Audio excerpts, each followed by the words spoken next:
संघर्ष से शिखर तक द्रौपदी मुर्मू की प्रेरक कहानी के बारे में आज मैं आप लोगों को बताने जा रही हूँ। श्रीमती द्रौपदी मुर्मू 25 जुलाई 2022 को भारत की 15वीं राष्ट्रपति के रूप में शपथ ग्रहण की थी। उन्होंने अपना जीवन वंचित, पिछड़े और कमज़ोर वर्गों को सशक्त बनाने और लोकतांत्रिक मूल्यों को मजबूत करने के लिए समर्पित किया है। पूर्व राष्ट्रपति प्रतिभा पाटिल के बाद द्रौपदी मुर्मू के रूप में देश को अपनी दूसरी महिला राष्ट्रपति मिली हैं। द्रौपदी मुर्मू दूसरी महिला राष्ट्रपति होने के साथ ही पहली आदिवासी महिला राष्ट्रपति भी हैं। भले ही द्रौपदी मुर्मू आज देश के सर्वोच्च पद पर आसीन है, लेकिन इस पद तक पहुंचने के लिए उनका सफ़र आसान नहीं था। संघर्षों से भरे जीवन को पार करके परिवार की कठिनाइयों का सामना करने के बाद द्रौपदी मुर्मू के नाम पर यह गौरव जुड़ गया है।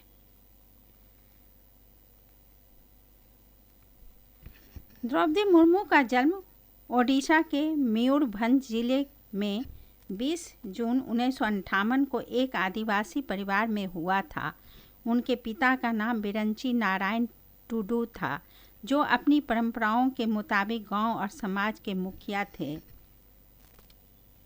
द्रौपदी मुर्मू ने अपनी गृह जनपद से शुरुआती शिक्षा पूरी करने के बाद भुवनेश्वर के रामा देवी महिला महाविद्यालय से स्नातक की डिग्री हासिल की। पढ़ाई पूरी होने के बाद एक शिक्षक के तौर पर अपने करियर की शुरुआत की थी और कुछ समय तक इस क्षेत्र में काम भी किया था।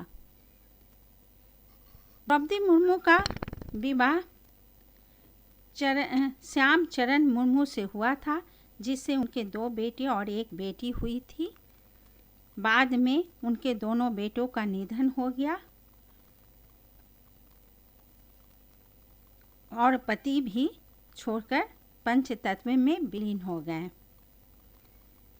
बच्चों और पति का साथ छूटना द्रौपदी मुर्मू के लिए कठिन दौर था, लेकिन उन्हें हार नहीं मानी और समाज के लिए कुछ करने की राजनीति में कदम रखा। उनकी एक बेटी इतिश्री है, जो बैंक में कार्यरत हैं। द्रौपदी मुर्मू का राजनीति कैरियर की शुरुआत इस प्रकार से होती है। उन्होंने अपने राजनीतिक कैरियर की शुरुआत ओडिसी से भाजपा के साथ ही की थी। भाजपा ज्वाइन करने के बाद उन्होंने 1997 में रायरंगपुर नगर पंचायत के पार्षद चुनाव में हिस्सा लिया और जीत दर्ज कराई।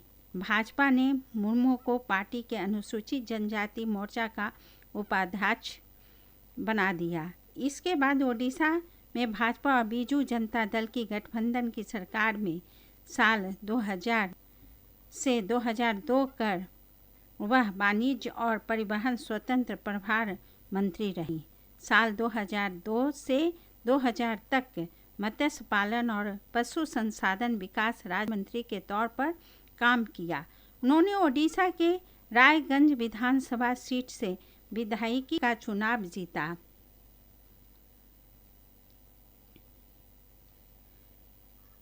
बाद में साल 2015 से 2021 तक झारखंड की राज्यपाल भी नियुक्त हुई।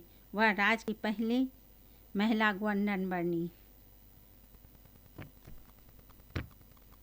Thank you.